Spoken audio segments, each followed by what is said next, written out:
నమస్కారం అండి. సో ఇప్పుడు చూసుకుంటే మనం ఉన్నాము మేఘాలయలో ఉన్నాం అనమాట. సో ఇక్కడ యూనిక్ ఒక హిడెన్ జిమ్లో ఉన్నాం అన్నట్టు. ఇక్కడ ఏంటంటే ఇక్కడ నుంచి బంగ్లాదేశ్ మనకి 3 కిలోమీటర్లు ఉంటుంది, బంగ్లాదేశ్ బోర్డర్. సో మన ఇండియాలోనే ఉన్నాము మేఘాలయలో నేను ఇప్పుడు వరకు గత 5 రోజుల నుంచి తిరుగుతున్నాను. సో మేఘాలయలో బడ్జెట్లో ఎక్కడ ఉండాలి, ఎలా తిరగాలి, యూనిక్ ప్లేసెస్లో ఎలా తెలుసుకోవాలి అనే దాని గురించి మొత్తం ఇన్ఫర్మేషన్ ఇచ్చాను. ఇంకా మేఘాలయ అమ్మాయిల గురించి, మేఘాలయ కల్చర్ గురించి కూడా ఎక్స్ప్లెయిన్ చేస్తూ కొన్ని వీడియోస్ చేశాను. ఇప్పుడు నేను ఉన్నాను ఒక రివర్లో. ఈ రివర్ కాడ ఏంటంటే మీరు బోట్లో అలా వెళ్తుంటే కింద ఉన్న చేపలు కావచ్చు, రాళ్ళు కావచ్చు క్లియర్గా మీకు ఇంకా కనపడతాయి, అద్దంలో కనపడినట్టు అంత క్లియర్గా కనపడతాయి.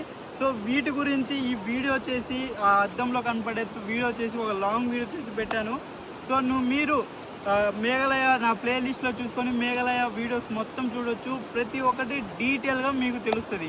ఇంకా ఏమైనా తెలియదా, ఇంకా ఏమైనా డౌట్ ఉందా, ఖచ్చితంగా మీరు కామెంట్ చేయొచ్చు, లేదంటే నాకు ఇన్స్టాగ్రామ్లో మెసేజ్ చేయొచ్చు. నేను రిప్లై ఇస్తాను, ప్రతిదానికి మీకు ఆన్సర్ ఇస్తాను.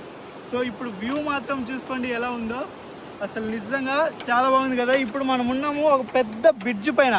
సో కింద చూసుకుంటే కింద కనపడుతుంది కదా, ఇదే రివర్ నేను చెప్పింది, క్లీనెస్ట్ రివరు. సో కింద నుంచి నేను చూపించాను అనమాట, కింద మొత్తం నేను చూపించాను ఎలా ఉంది ఏంటి అనేసి. సో ఒక్కసారి బ్రిడ్జ్ చూడండి. సో ఇలా ఉంటుంది బ్రిడ్జ్. సో ఇలా ఒక పెద్ద బ్రిడ్జ్ ఉంటుంది అనమాట. సో ఇంత పెద్ద బ్రిడ్జ్, చాలా పైన ఉన్నాం మనము. ఇవన్నీ చూపించి మీకు మంచి వీడియోస్ చేసి పెట్టాను, ఆ వీడియోస్ చూడండి చాలు. Thank you.